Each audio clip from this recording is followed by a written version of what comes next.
بسم اللہ الرحمن الرحیم۔ السلام علیکم ناظرین، ریڈ زون سے میں ہوں علی رضا الوی اور میرے ساتھ موجود ہیں جناب مظہر برلاس۔ خواتین حضرات، آپ کی خدمت میں اسلام حسب سابق حسب روایت پاکستان کے لیے دعا، اللہ تعالی ہمارے اس عظیم وطن کو سلامت رکھے، یہ وطن ترقی کرے، یہاں خوشحالی ہو۔ علی رضا الوی صاحب، کیا خبریں؟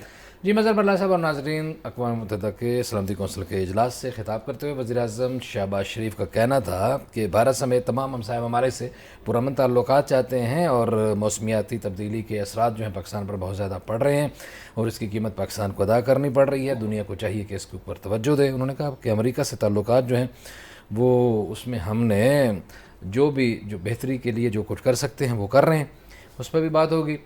پھر سابق وزیر اعظم عمران خان کا بھی تذکرہ ہے، ان کا ایک جلسہ بھی تھا، پھر ان کی آج صحافیوں سے بھی گفتگو تھی۔ انہوں نے آج ایک بڑی بات کر دی ہے، انہوں نے کہا ہے کہ اسٹیبلشمنٹ کے ساتھ تعلقات اچھے تھے، پتہ ہی نہیں ہے کہ کب خراب ہوئے ہیں۔ انہوں نے یہ بھی کہا کہ ہم واپس آنے کے لیے تیار ہیں پارلیمنٹ میں، کیونکہ انہیں کچھ دن پہلے عدالت کی طرف سے یہ کہا گیا تھا کہ آپ کا اصل فورم جو ہے وہ پارلیمنٹ ہے، آپ کو پارلیمنٹ جانا چاہیے۔ تو لگتا ہے انہوں نے غور شروع کر دی ہے، لیکن انہوں نے ایک شرط رکھی ہے۔ انہوں نے کہا ہے کہ سائفر پہ تحقیقات ہونی چاہیے کہ امریکی سائفر کی سچویشن کیا ہے، اس پہ بھی بات کریں گے، اس کا بھی جائزہ لیں گے۔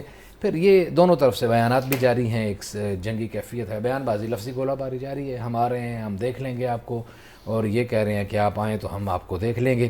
رانا ثناء اللہ کہتے ہیں کیا صورت ہے، اس پہ بات ہوگی۔ پرویز الہی نے بھی آج کچھ گفتگو کی ہے۔ جب ان سے پوچھا گیا کہ جناب آپ کی حکومت گرانے کی باتیں ہو رہی ہیں، تو انہوں نے ایک بہت بڑی بات کر دی، بہت بڑی بات کر دی۔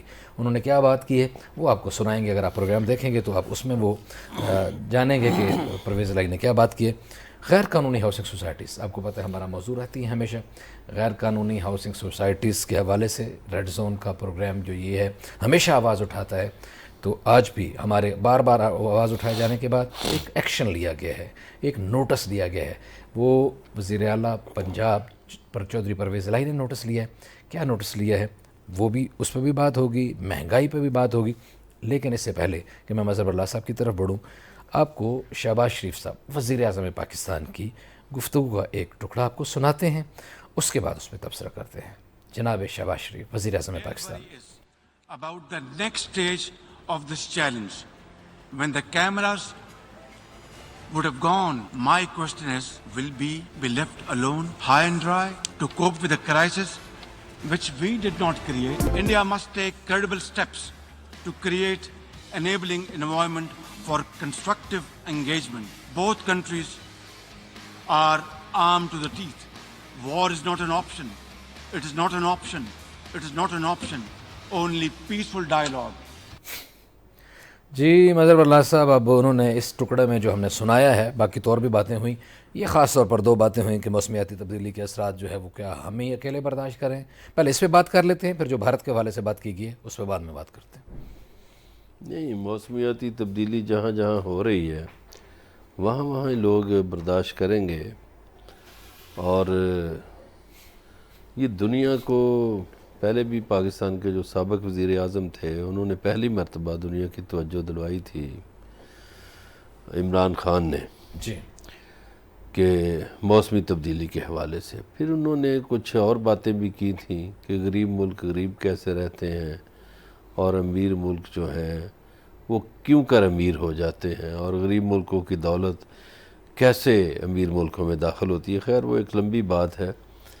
وزیر اعظم نے امن کی بات تو کی ہے، امن کے مذاکرات کے حوالے سے، لیکن گزارش یہ ہے کہ وزیر اعظم نے کوئی تذکرہ کشمیر کا نہیں کیا، صحیح، کوئی فلسطین کا تذکرہ نہیں کیا، کوئی برما میں پیش آنے والے واقعات کا نہیں کیا، کوئی اور جو کچھ دنیا میں ہوا ہے اس کا تذکرہ انہیں کرنا چاہیے تھا۔ صحیح، جبکہ فلسطین اور کشمیر میں تو ابھی بھی ظلم و جبر جاری ہے۔ ٹھیک ہے، تو یہ تذکرہ بطور ایک پاکستانی لیڈر کے، بطور ایک اسلامی ایٹمی قوت کے لیڈر کے طور پر انہیں کرنا چاہیے تھا۔ صحیح، اور پاکستان کا یہ ان دو خطوں کے حوالے سے خاص طور پہ موقف سالوں سے چلا آ رہا ہے۔ باقی انہوں نے سیلاب کے حوالے سے باتیں کی ہیں، دنیا سے مدد کی اپیل کی ہے۔ دیکھیے اب دنیا کتنی مدد کرتی ہے، کتنی نہیں کرتی، صحیح، کتنا وہ سیریس لیتی ہے دنیا ہمارے وزیر اعظم کو۔ یا دنیا سیریس نہیں لیتی. دو ہی باتیں ہیں, یا سیریس لے گی تو دنیا بہت مدد کر دے گی, اور یہ جو عالمی معاشی ادارے ہیں یہ ہمارے قرضے ری شیڈول کر دیں گے, تو چلو ہمارا کوئی سانس جو ہے وہ سوکھا ہو جائے گا اور پاکستان جو ہے وہ چل پڑے گا. لیکن پاکستان میں اس تقریر سے ہٹ کے ظاہر ہے شہباز شریف صاحب وزیر اعظم ہے پاکستان کے, تو پاکستان کی معاشی حالت کا ذکر ان سے جڑا ہوا ہے. صحیح ہے. تو جب سے وہ وزیر اعظم بنے ہیں پاکستان کے معاشی حالات ابتری کی طرف جا رہے ہیں. مسلسل معیشت ہماری گر رہی ہے اور ڈالر روپے کے مقابلے میں مضبوط ہوتا جا رہا ہے. ایک جو بات کی جاتی تھی تحریک انصاف کی طرف سے کہ جی یہ NRO2 لیا ہے انہوں نے, وہ ایک ٹی وی پروگرام میں مفتاح اسماعیل نے تو کسی اور طرف بات کر دی. انہوں نے کہا کہ فلاں لوگوں کی وجہ سے ہوا ہے. صحیح. تو اب اس کی وضاحت کرنی چاہیے صحیح ہے. دونوں کو. اگر آپ نے معیشت کی بات جوڑی ہے ہماری گفتگو میں, معیشت کی طرف بات چل نکلی ہے, تو پھر معیشت کے حوالے سے بڑے جانے پہچانے نام, بڑا مشہور نام تھا ان کا, اور ان کے بہت زیادہ توقعات تھیں عمران خان کی. اسد عمر نے آج کچھ گفتگو کی ہے, اور پہلے تو ان سے بڑی توقعات تھیں. عمران خان کے دور میں آپ کو پتہ ہے کہ معیشت کا بیڑا غرق ہوا اس دور میں بھی, اور ان کو ہٹانا پڑا. لیکن انہوں نے آج پھر کوئی معیشت کو سنبھالنے کی بات کی ہے جو خود معیشت کی تباہی کی وجہ سے ہٹایا گیا تھا. کیا کہا, ان کی گفتگو سنتے ہیں پھر تبصرہ کرتے ہیں. اسد عمر.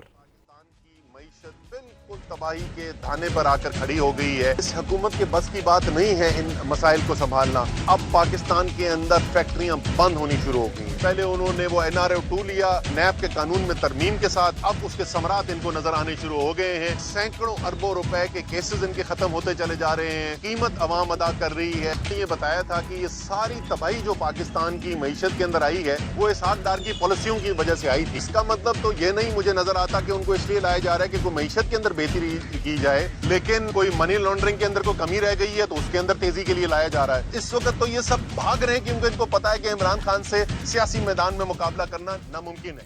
جی مظہر برلاس صاحب, یہ کہ وہ بھاگ رہے ہیں منی لانڈرنگ کے لیے آ رہے ہیں. اچھا, بیماری سب کو پتہ ہے, یہ بیماری, یہ تو ماہرین معیشت ہیں, سو کالڈ ہیں یا اصلی ہیں.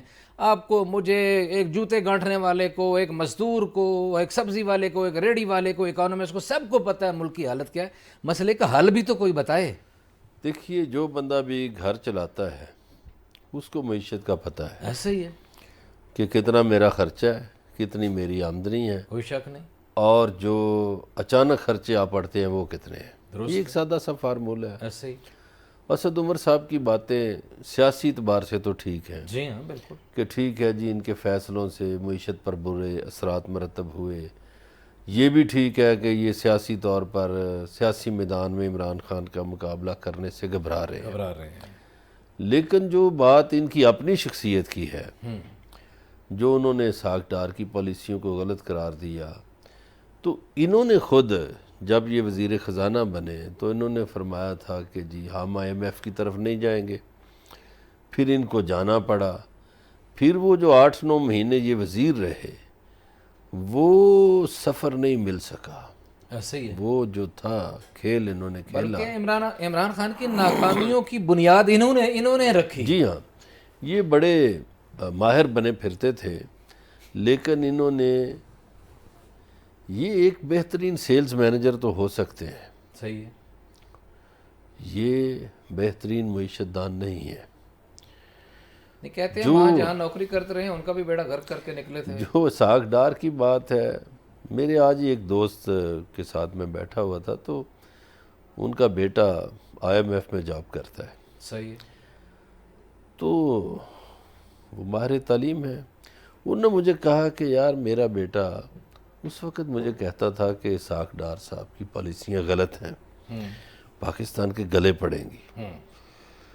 تو وہ کہنے لگے خیر ہمیں تو اتنا پتہ نہیں, لیکن جو لڑکا IMF میں جاب کرتا تھا اس کی بات پہ بعد میں مجھے یقین کرنا پڑا. صحیح ہے. تو گزارش یہ ہے کہ یہ جو ہمارے معیشت دان جتنے بھاشن دیتے ہیں یہ کام کیوں نہیں کرتے. ٹھیک ہے. بنگلہ دیش میں والے بھی تو کام کرتے ہیں، انڈیا والے بھی کام کرتے ہیں، باقی ممالک بھی کام کرتے ہیں۔ اب آپ نئی بات سن لیں جی کہ پاکستان کا literacy rate Bhutan, Nepal, India, Bangladesh سب سے کم ہے۔ جی بالکل، ٹھیک ہے، سبحان اللہ۔ تو یہ انہی جیسے جو ہمارے بڑے ایڈی کانگ قسم کے لیڈر ہیں، یہ اسد عمر صاحب ہو گئے، احسن اقبال ہو گئے، اس طرح کے جو فلاسفر ہیں نا، ارسطو اور افلاطون، یہ تباہی کے ذمہ دار ہیں۔ اور اب یہ خود اپنا سبق بھول گئے ہیں کہ انہوں نے راز صاحب آپ کے آگے بڑھنے سے پہلے قطع کلامی معاف، کیونکہ یہ آپ کے بات سے ویری مچ ریلیٹیو بات ہے۔ ہمارے دنیا بھر میں ہمارے ڈاکٹرز بلائے جاتے تھے، مانے جاتے تھے۔ ابھی دنیا نے پابندی لگا لی ہے کہ 2024 کے بعد پاکستانی ڈاکٹرز کی ہمیں ضرورت نہیں ہے۔ یہ جہاں جو ہم نے یہ یونیورسٹیوں کا اور کمائیوں کا اور جال سازیوں کا جو جال بچھایا ہے، اس کے بعد دنیا میں یہ بھی ہمارے لیے خفت نہیں آئی ہے۔ جی ہاں بالکل، یہ آپ نے درست فرمایا۔ اس لیے یہ خفت آئی ہے کہ پہلے آپ کا ڈاکٹر تیار ہوتا تھا کنگ ایڈورڈ میڈیکل کالج سے، جی پہلے آپ کا ڈاکٹر تیار ہوتا تھا علامہ اقبال میڈیکل کالج سے، ایوب میڈیکل کالج سے، خیبر میڈیکل کالج سے، اچھا چاند کا میڈیکل کالج سے۔ اب آپ کا ڈاکٹر تیار ہو رہا ہے اللہ رحم میڈیکل کالج سے اور فلانے میاں میڈیکل کالج سے اور وہاں داخلہ لینے کے لیے ملک ضرورت، میڈیکل کالج سے۔ داخلہ لینے کے لیے پڑھنے کی ضرورت نہیں ہے، نمبر لینے کی ضرورت نہیں ہے۔ وہاں آپ کمرہ بنوا دیں، ہاسٹل بنوا دیں، 25-30 لاکھ 50 لاکھ کی فائنانسنگ کر دیں، آپ ڈاکٹر۔ آپ کی ذہانت یا قابلیت کی جگہ پیسہ آ گیا ہے۔ جی پیسہ دو اور ڈاکٹر بن جاؤ، بالکل، پیسہ دو انجینئر بن جاؤ، پیسہ دو اور یہ کر لو، پیسہ دو اور وہ کر لو۔ تو آپ کے معاشرے کو پیسے نے برباد کر دیا ہے۔ ایسے ہی پیسہ ایسی لعنت ہے آپ کے معاشرے میں، جو لوگ حرام حلال میں تمیز نہیں کرتے۔ صحیح ہے۔ اور یہ جو جتنے کالجز بنے ہیں، میڈیکل کالجز ہیں یا دیگر یا یونیورسٹیز بنی ہیں، یار یہ 2-2 3-3 6-6 کمروں پہ کون سی یونیورسٹیاں ہیں دنیا میں؟ ایسا ہی ہے۔ یہ جو پرانے کالج آپ دیکھیں، یہ گارڈن کالج ہے پنڈی کا، جی اس کو دیکھ لیں، زرعی یونیورسٹی فیصل آباد کو دیکھ لیں، اچھا یہ کنگ ایڈورڈ کالج کا میں نے نام لیا، انگریزوں نے بنایا تھا، گورنمنٹ کالج لاہور دیکھ لیں، ایف سی کالج دیکھ لیں، ایمرسن کالج ملتان دیکھ لیں، اچھا سینٹ پیٹرک کراچی وہ دیکھ لیں، یہ مرے کالج دیکھ لیں۔ یہ جتنے ادارے انہوں نے بنائے جن کو ہم کہتے ہیں جی بڑے بدیسی حکمران تھے، انہوں نے تو بہترین ادارے بنائے، شاندار، بہترین، اور ہمارے لیے بڑے اچھے سٹوڈنٹ وہاں سے نکلے۔ لیکن اب جو پچھلے 20-22 برسوں سے یا 30 برسوں سے یہ جو تجارت ہو گئی ہے تعلیم، اس نے بیڑا غرق کر دیا۔ ہمارے ڈاکٹرز وہ تھے جن پہ دنیا ناز کرتی تھی۔ مڈل ایسٹ میں ہمارے ڈاکٹرز سرفرست تھے، امریکہ میں ہمارے ڈاکٹروں کی تنظیم تھی پوری اپنا کے نام سے، جی اور پاکستانی ڈاکٹر بڑے قابل مانے جاتے تھے۔ یہ آپ نے بڑی درست نشاندہی کی ہے۔ اور اب ہمارا اس شعبے میں بھی ناک کٹ گئی، اس شعبے میں بھی ہم شرمندہ ہو گئے کہ 2024 کے بعد ہمارے ڈاکٹر باہر نہیں جائیں گے۔ یہ سوچتے کیوں نہیں؟ کل بھی میں اس پروگرام میں یہی کہتا رہا کہ یہ جو ہمارے سوچنے والے ہیں، جو بڑے بڑے عہدوں پر بیٹھے ہوئے ہیں، یہ کیوں نہیں سوچتے کہ ہمارے ملک کے ساتھ کیا ہو رہا ہے، کیوں ہو رہا ہے، اس کا حل کریں۔ ایک نوجوان نسل ہے، 65% نوجوان ہے، جی لاوا پک رہا ہے اور ان کو اندازہ نہیں۔ برلاس صاحب، ماں باپ اپنا سب کچھ بیچ کے بچہ پڑھاتے ہیں، اپنی اوقات سے بڑھ کے اس کی فیسیں ادا کرتے ہیں، اور بچہ باہر نکلتا ہے تو ماسٹر پی ایچ ڈی بچے، اعلیٰ تعلیم یافتہ اعلیٰ ذہین بچے، چھوٹی چھوٹی جابز وہ بھی نہیں ملتی۔ کوئی بائکیا چلا رہا ہے، کوئی سیلز مین بنا ہوا ہے، کوئی ریلیونٹ جاب کا جو ہے وہ مارکیٹ سکڑ گئی ہے، نہ گورنمنٹ سیکٹر میں ہے نہ پرائیویٹ سیکٹر میں ہے۔ کل آپ نے مثال دی تھی جنوبی کوریا کی، جی کہ وہاں 1 دن کی تنخواہ سے یہ کچھ مل سکتا ہے، 2 دن کی تنخواہ سے یہ کچھ۔ بالکل۔ یہاں جو ہمارا نوجوان ہے، جو ایم ایس سی کر کے نکلتا ہے، اس بیچارے کو تو پہلے دھکے ملتے ہیں، تھپیڑے اس کے نصیب میں ہوتے ہیں، گھر والے بھی کہتے ہیں جاؤ بھی کماؤ، اب ہم نے پڑھا دیا ہے، اور اس کے روزانہ کے اخراجات بھی ہیں. اس نے جہاں جانا ہے جاب کے لیے، ٹیسٹ انٹرویو دینے کے لیے، اس کو کرایہ بھی چاہیے، وہ بھی والدین اوکھے سوکھے دے دیتے ہیں. لیکن یہاں سفارش کا کلچر ہے. پرائیویٹ سطح پر تو نوکریاں ہیں ہی نہیں، اس لیے کہ ہماری انڈسٹری بند ہو رہی ہے. جی اب انڈسٹری نہیں چلے گی، اور انڈسٹری چلنے کے لیے ہماری پاور ٹھیک ہونی چاہیے، پاور سیکٹر ٹھیک ہونا چاہیے. نہ پاور سیکٹر ٹھیک ہے، پاور سیکٹر ٹھیک نہیں ہوگا تو انڈسٹری ٹھیک نہیں ہوگی، انڈسٹری ٹھیک نہیں ہوگی تو پھر معیشت بھی ٹھیک نہیں ہوگی. اتنی سی باریک سی بات ہے جو ہمارے ماہرین کو سمجھ نہیں آتی. صرف یہی کہتے ہیں کہ فلاں نے یہ کر دیا، فلاں نے یہ کر دیا، اور اپنے حصے میں بھی سوائے ناکامیوں کے کچھ نہیں آیا. بات چیت کا سلسلہ جاری ہے، ہمارے ساتھ رہیے گا. ملتے ہیں بریک کے بعد.